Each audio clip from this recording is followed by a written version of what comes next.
enterprise HSMs all the way down to consumer devices, which today's demo will be more oriented towards those.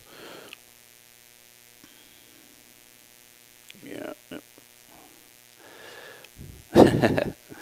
Okay, so I think I'm going to hand over to Sean here. So what we're trying to show today is that we've built a proof of concept of running it on an embedded device. But that's not good enough. Really, the device needs to be secured. And Sean's going to talk about the various ways you can do that. And then when he's done, I'll come back and hopefully show it actually working in real life. Sean? Pointer, if you want it. Ah.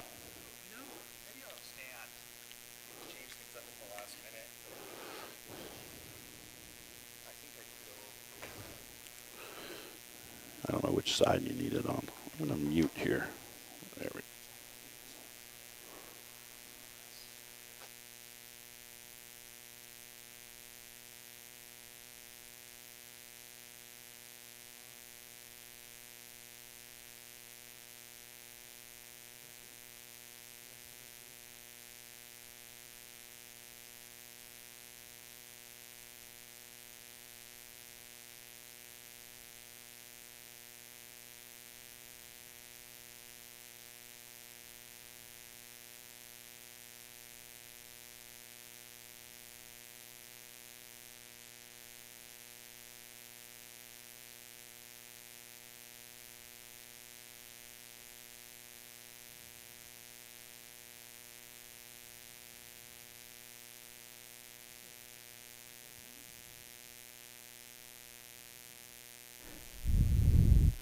Okay, so today I'm announcing a new project that I'm starting on called Validity.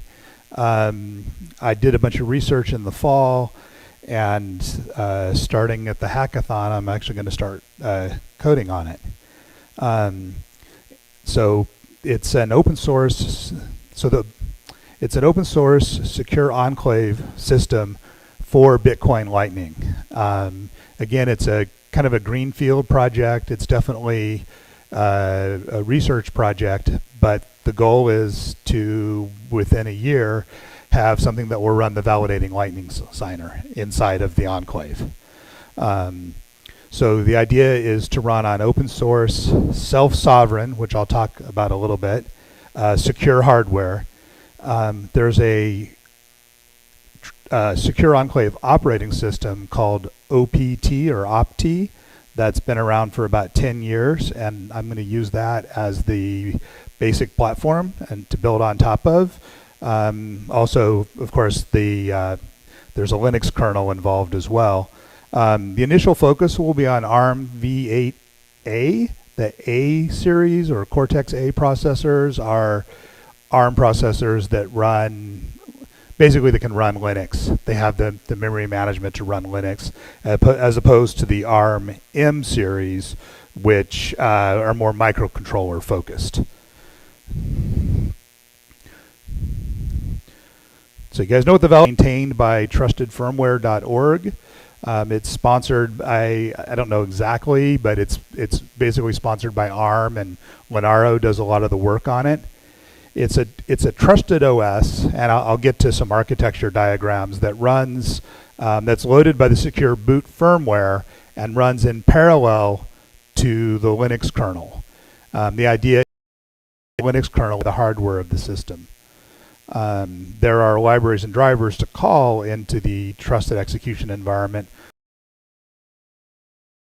side, which we call having a fully functional OS with a lot of attack surface, and a secure OS that does a lot fewer things, and therefore has a smaller attack surface. We're going to, for this project, we're going to focus on ARM Cortex-A trust zone. It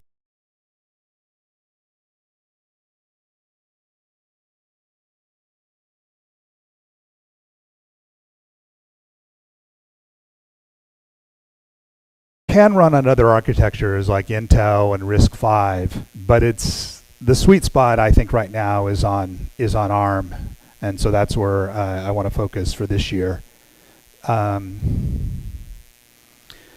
I should also talk a little bit about Global Platform, which is an international standards body that produces various standards for secure hardware and software. So they produce standards for secure elements, and also for the trusted execution environment. And in this context, there's two APIs that we care about: the T internal core API and the T client API. And you'll see those when we get into some of the technical details. So Validity is my working name. I'm open to suggestions, but there's kind of an unwritten rule that all T projects must have some kind of pun on the word T. So Validity, we're going to create some trusted applications that run inside the T. I like to call them trusted applets, but that's not correct. But they're basically like drivers more than applications. Some client applications for Linux, specifically the validating Lightning Signer. And then to make it easy for people to develop on this, to provide a reference distribution of Linux with the open source firmware. So the goals for the first year are to write a white paper, write a specification, do a lot of work on the threat model and the use cases, because validating Lightning Signer is sort of the first use case. But even validating Lightning Signer has different use cases and configurations. Are you running it enterprise mode? Are you running it on low-end hardware? And that the opt-T based solution will be good for some use cases and maybe not quite so good for others. And then we're going to produce a developer's kit that will run on QEMU, and one of the major goals for the first year is to pick a hardware reference platform. So if anybody has any ideas or knowledge about that, I would love to talk to you. For the hardware reference goals, I want it to be ARM v8A, Trust Zone A. I want there to be no blobs involved in the boot process. It needs to be available without an NDA, because a lot of the secure hardware, when you get into the details, you need to sign an NDA with the manufacturer to get those details, and that's not great. We'd also like it to be widely available and reasonably priced, and ideally on the official supported list by opt-T, so that we don't have to mess around with drivers. We may not be able to get all 6 of these goals, but I think we can come pretty close. So some of the platforms that are under consideration, well, QEMU goes without saying, and that's my goal for the hackathon, is to get blind SecP 256K1 signing working with working inside of QEMU. One of the platforms that is supported is the Raspberry Pi 3, which is emphatically not secure, but it does implement the full Trust Zone hardware, and everybody's got one in a drawer somewhere. So it's kind of a tempting choice, but unfortunately, we really want to do something that's a little more secure. So we're probably not going to explicitly support that, but maybe someone will come along and configure it. Possibly that could be me. One of the platforms that does come closer to meeting our requirements is the Rock Pi 4, which is a Raspberry Pi clone, and it uses an RK3399 chip that has a full Trust Zone implementation. And I think you can get those for as little as like $50-$60. There's a bunch of development kits from different manufacturers that are available, several from NXP. One of the chips that I'm really interested in is this IMX8 ultra low power, which is a 64-bit embedded processor that's targeted for many applications, including smartwatches. So if we want something that runs opt-T and validity that's in that sort of a form factor, that could be a good solution. Unfortunately, it's not currently on the supported list for opt, so there might be some driver development. I've reached out to NXP to get more information about it.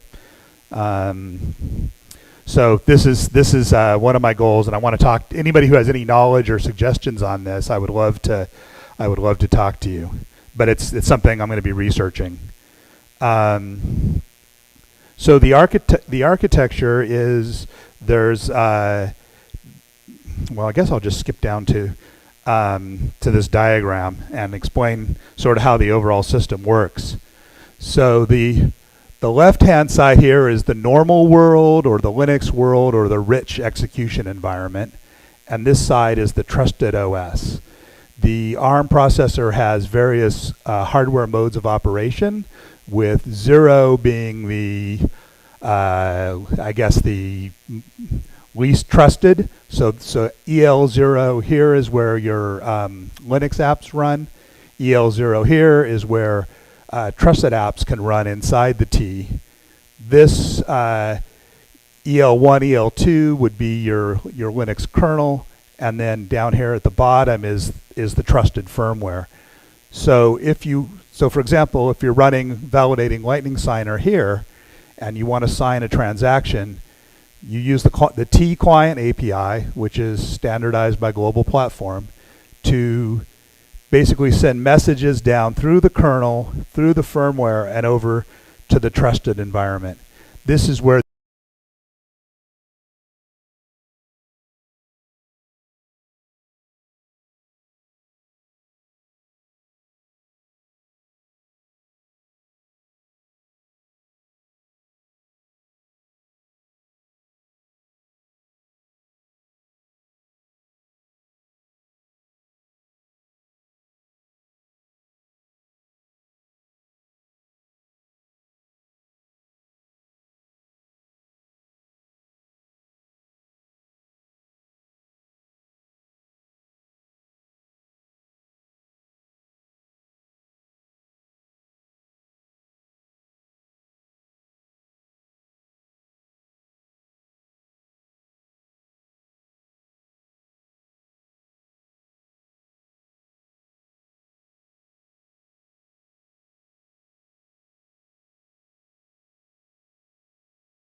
airplane. If that gets too low, then you're going to have a problem. It turns out with the VLS tuning for embedded devices, the heap, the amount of available RAM, is the big challenge. So that number is very important, and we watch it all the time when I'm working on it. The next lines here and then on the bottom are the received and the offered HTLCs. And the number on the left is the count. So right now there's 5 offered HTLCs, and they represent this many Satoshis in total. And that will go up and down as we send and receive things. There are no received HTLCs at the moment. The middle line is channels. And so right now it says there are 10 channels, and there's one which is being swept. So it's closed, but we haven't forgotten about it yet because we still need to sign sweeping transactions and the like. VLS will age the channel information until there's no possibility of it ever being needed again, and then it will be forgotten forever. Core Lightning has a very similar strategy there. Now the fun part, down here, these are the track displays. So each of these displays represents signing operations on behalf of a channel. So let's talk about this. It's jumping around. This angle bar right here means sign a remote commitment. The close angle bar is when the remote side gives you their revocation. And so that is the open angle bar and the close angle bar represent a complete update of your peer in terms of you sent them a new commitment and they sent back, okay, I've revoked my old one. Similarly, the squiggly braces are when the remote peer sends you a new commitment, and then the closed squiggly brace is when you revoke your update. So you're looking at pairs of those, and they can be interwoven and so on and so forth. Those represent the updates of the commitment. The up arrows, the hat, if you will, is pre-signing a justice transaction, possibly for storage in a watchtower. So I think of those as, send it up to the watchtower. So without further ado, what I'm going to try to do, so what you see over here are 3 different nodes. So there's 2 on the table here, and 1 is at home in California. And the one you're seeing here is in the middle. It's this node here. So I already generated an offer down here, and up here I'm about to execute fetching an invoice from that offer.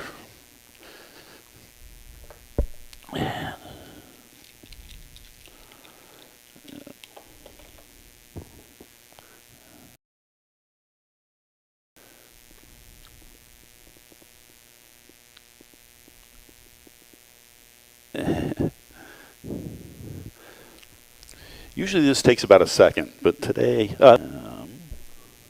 and paste this payment here. Okay.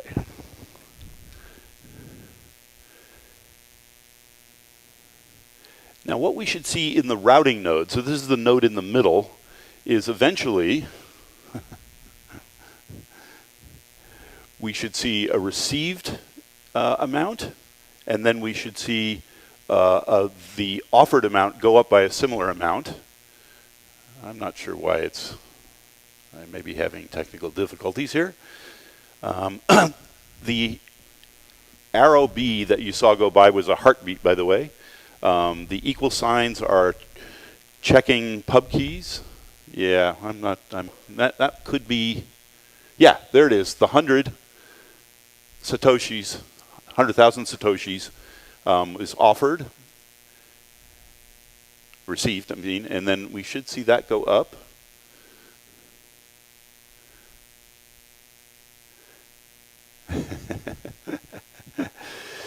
I was going to subtitle the talk, Tempting Fate. Oh, there we go. That went down. That means it was accepted. And now this should go down. This is a routing node. Yep. In a different version of the talk, I did sending and receiving and all these different things. But routing is kind of the fun thing. Although, to be honest, for a consumer device, it's probably not important. You're probably not going to do a routing. It completed. By the way, you'll notice that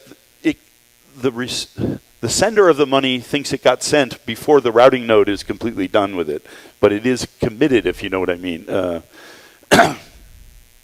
He's about to clear it.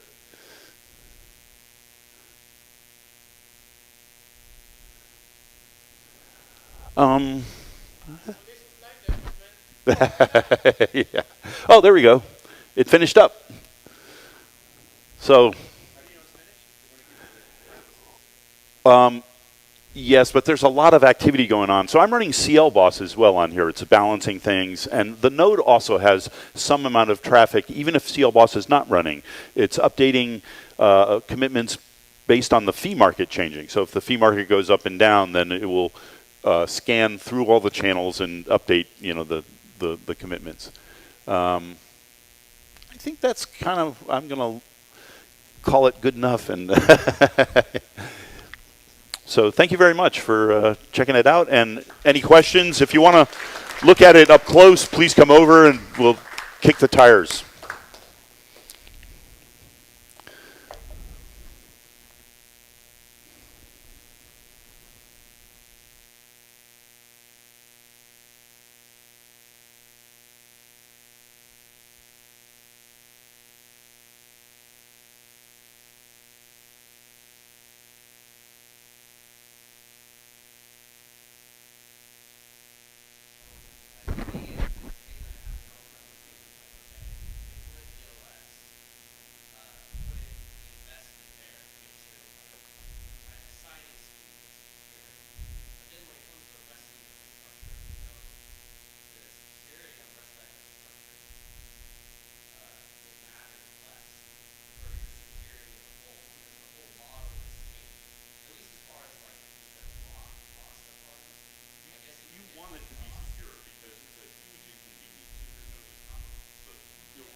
I think what type of what type of processor is in your board? It's not an A processor.